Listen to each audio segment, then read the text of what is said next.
is to silver is to bronze in the resultant. അങ്ങനെ ചോദിക്കാം. Clear ആയോ? Find the ratio of iron is to silver is to bronze in the result. അല്ലെങ്കിൽ ബ്രോൺസിൻ്റെ ആ ഒരു റേഷ്യോയിൽ ബ്രോൺസിൻ്റെ value എന്താണ്, ആ റേഷ്യോയിൽ ബ്രോൺസിനെ റെപ്രസെൻറ്റ് ചെയ്യുന്ന വാല്യൂ എന്താണെന്നുള്ള രീതിയിലൊക്കെ ക്വസ്റ്റ്യൻ ചോദിക്കും.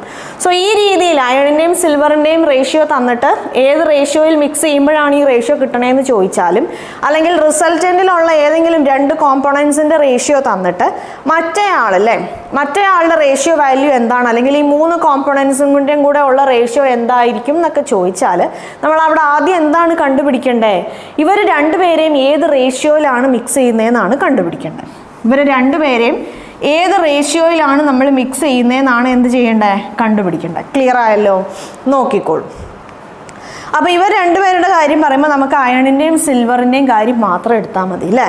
സോ ഞാനിവിടെ 7 + 2 9, 9 + 3 എൻ്റെ അലോയ് 1ൻ്റെ ക്വാണ്ടിറ്റി, ഞാൻ എടുക്കുന്ന ക്വാണ്ടിറ്റി 12x ആണ്.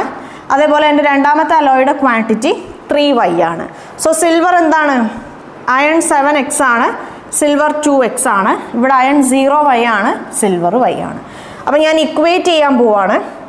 7x + 0y divided by 2x + y is equal to 5/3 അല്ലേ? നമുക്ക് ഈ 0 എന്ന് റെപ്രസെൻറ്റ് ചെയ്യണമെന്നില്ല. അപ്പോൾ എന്ത് കിട്ടും? 21x is equal to 10x + 5y എന്ന് കിട്ടും. ഇത് ഇങ്ങോട്ട് വരുമ്പോൾ എന്താവും? 21 - 10x എന്നാവും. So 11x is equal to 5y. അപ്പോൾ 11x is equal to 5y ആണ്. So x/y is equal to 5/11 ആണ്. x/y ഈസ് ഈക്വൽ ടു 5/11 ആണ്. ഈ സ്റ്റെപ്പ് വരെ ക്ലിയർ ആയല്ലോ?